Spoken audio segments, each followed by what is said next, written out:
T'es-tu déjà demandé s'il fallait te rapprocher d'un croyant qui ne voit pas les choses exactement comme toi? C'est une vraie question, surtout dans un monde où nos différences paraissent souvent plus grandes que notre foi commune.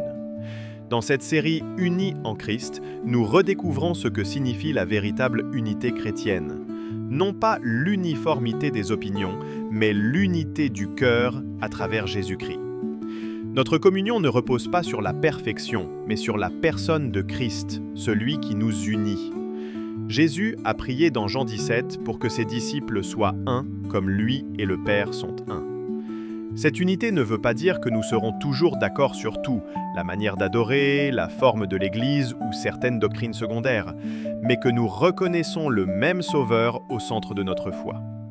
Romains 14, verset 19 nous rappelle « Recherchons donc ce qui contribue à la paix et à l'édification mutuelle ».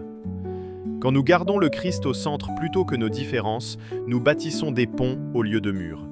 Cela ne veut pas dire ignorer la vérité, mais choisir de donner priorité au lien que nous avons en Christ, un lien scellé par son amour et son sang versé pour tous les croyants. Aujourd'hui, choisis la grâce. Entretiens la communion dans l'amour, même là où les opinions diffèrent.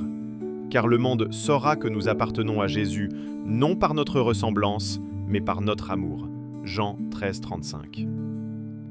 Seigneur Jésus, merci de faire de nous un seul corps en toi.